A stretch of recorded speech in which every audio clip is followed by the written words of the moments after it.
Salutations, j'espère que vous allez bien, merci de me rejoindre dans cette nouvelle vidéo. Aujourd'hui, je vous fais un petit topo sur mes 3 dernières très belles découvertes manga BD que je vous recommande chaudement et j'espère que vous allez vraiment les découvrir parce qu'elles en valent extrêmement, vraiment le détour. La première dont je vais vous parler, je ne peux pas vous la présenter et vous la montrer en live puisque j'ai dû la rendre à la bibliothèque. Il s'agit de 3 bandes dessinées qui ont été créées par Zidrou et par Jordi Lafèbre et qui s'appellent Les Beaux Étés. Alors j'avais découvert je crois cette série de BD chez Les Bêtises de Manu il y a déjà longtemps et elle m'avait fait envie à l'époque mais sans plus. Et puis quand je les ai vus dans le rayon de la médiathèque, de la bibliothèque, je me suis dit allez c'est parti, ça coûte rien, je vais les tester, ça a l'air sympa. Et j'ai adoré. Ça raconte l'histoire d'une famille de 4 enfants et de 2 parents et d'un chien qui descendent chaque été dans le sud de la France et qui organise toute une épopée du coup autour de ses vacances. Ça se passe dans les années 70 et franchement c'est vraiment super comique, c'est très touchant, c'est très drôle et j'ai adoré franchement l'ambiance, même si j'ai pas vécu la sortie par exemple des éléments culturels dont il parlait avec des chansons ou des expos, des événements politiques à ce moment-là qui forment le cadre finalement de l'histoire. J'ai pas grandi avec ça, mais mes parents ça leur a parlé et donc forcément ce sont des choses dont j'ai déjà entendu beaucoup parler à ce moment-là quand j'étais petite et je trouve que oui c'est une BD qui fait très nostalgie et qui me rappelle de bons souvenirs à moi aussi, même si ça me rappelle plus peut-être un peu plus du côté grands-parents que du côté parents, avec les vieilles maisons, le vieux papier peint, les vieilles voitures, enfin vous voyez quoi, c'est vraiment super, c'était vraiment une BD doudou que j'ai adoré et que je vous recommande chaudement. Le deuxième livre dont je vous parle c'est un manga, il s'agit de Arte écrit par Kei Okubo. Le deuxième manga dont je vous parle c'est Arte de Kei Okubo et publié aux éditions Komiku pour ne pas changer. Je crois que je vais ouvrir une bibliothèque, une étagère entière dédiée aux éditions Komiku parce que j'ai tellement de mangas de chez eux que je pourrais bien faire ça. Ici, le manga retrace l'histoire de Arte, une jeune fille, elle doit avoir 16 ans je crois, quelque chose comme ça, qui fait partie de l'aristocratie de Florence. On est au XVIe siècle et on est en pleine Renaissance. Et donc à ce moment-là, elle, en tant qu'aristocrate, elle est surtout élevée au départ pour pour faire une bonne épouse finalement. On lui apprend les rudiments de la couture, la lecture, le calcul, etc.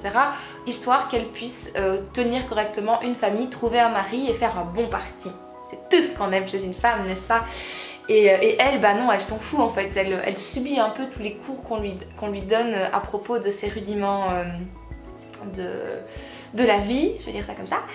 Et elle, non, ce qui la botte dans la vie, c'est le dessin. Elle adore dessiner et elle s'illumine vraiment, elle déploie finalement toutes ses potentialités, tout son caractère, etc. dans le dessin. Et ça, son papa, il l'a bien compris parce qu'il va lui payer des cours de dessin, ce que sa mère déplore énormément et elle désapprouve complètement. Et donc à la mort du papa, la maman va essayer de la faire rentrer dans les rangs et elle, non pas du tout.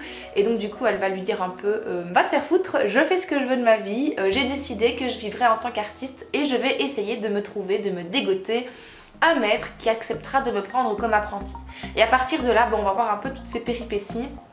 On va voir si comment est-ce qu'elle va réussir à trouver un maître d'ouvrage finalement et comment est-ce qu'elle va avoir ses premières commandes, etc. Alors clairement, je pense pas que ça retrace l'histoire réelle que cette jeune fille a pu vivre à l'époque. Je crois qu'elle a existé. En plus, il y a certainement eu des femmes à Florence au XVIe siècle qui ont voulu devenir peintres aussi à mon avis, et pas seulement courtisanes ou aristocrates ou que sais-je. Et non, c'est tellement édulcoré quoi, c'est frais, c'est pétillant, c'est drôle, c'est émouvant, enfin bref, ça remplit très bien le contrat de lecture pour un manga divertissant avec une touche de féminisme, mais c'est pas non plus le manga qui va essayer de retracer réellement, point par point, historiquement parlant, la vie de cette jeune fille finalement. Mais quoi qu'il en soit, j'ai beaucoup aimé ce manga, j'ai beaucoup aimé le caractère d'Arte, j'ai beaucoup aimé les dessins. La ville de Florence est magnifique sous les traits de cette mangaka. Franchement, je vous recommande aussi. Allez-y, foncez, découvrez ça. Il y a 8 tomes qui sont sortis en français jusqu'à présent et je vais aller vite acheter les suivants.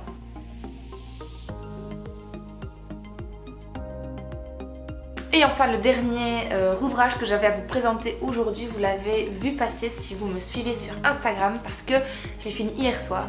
J'ai adoré cette BD, je vous la recommande plus 1000, 1 million, 1 milliard. C'est Bergère guerrière, écrit et publié chez Glénat par Jonathan Garnier et Amélie Fléchet. Ah mon dieu, c'était tellement bien, c'était tellement drôle, c'était tellement beau. Je n'ai rien à redire sur cette BD, elle est vraiment géniale. Les dessins sont super, la petite fille, l'héroïne de cette histoire, a des têtes énormes, le dessin est génial, l'histoire est tellement bien, tout le décor et tout l'univers est ultra bien pensé. Je vais essayer de vous insérer des petits aperçus de la BD parce qu'elle est... Elle est vraiment au top.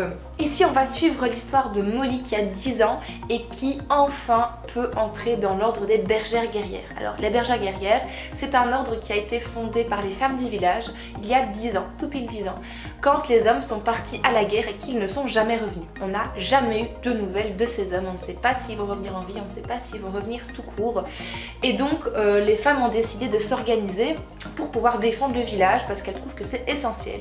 Et donc elles ont fondé l'ordre des bergères guerrières. À partir de 10 ans, on peut devenir apprenti et c'est là que Molly entre en jeu. Elle va devenir une toute nouvelle bergère guerrière et entrer en mission, vivre de nouvelles aventures avec ses amis.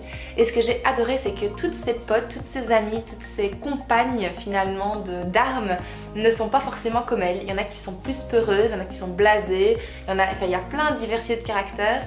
Et il y a un petit garçon aussi qui est son pote et qui va la suivre dans ses aventures. Le premier tome pose plus ou moins les bases de l'histoire. On sait qu'il va y avoir un tome 2 et un tome 3.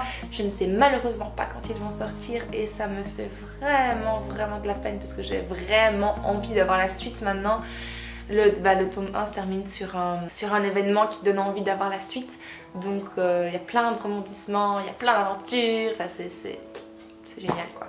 Et donc pour la dernière fois dans cette vidéo, je vous recommande chaudement de lire ceci, il est vraiment top, c'était de l'argent hyper bien investi. C'est ici que cette vidéo s'achève, j'espère qu'elle vous aura plu. Dites-moi en commentaire si vous avez lu ces BD, si vous les avez déjà appréciés, si vous les connaissez, si vous ne les connaissez pas, si vous avez envie de les lire et si vous avez des derniers coups de cœur BD à me présenter ou manga, n'hésitez pas, je suis toujours en recherche de conseils lecture. D'ici la prochaine vidéo, je vous fais plein de gros bisous et portez-vous bien. Salut!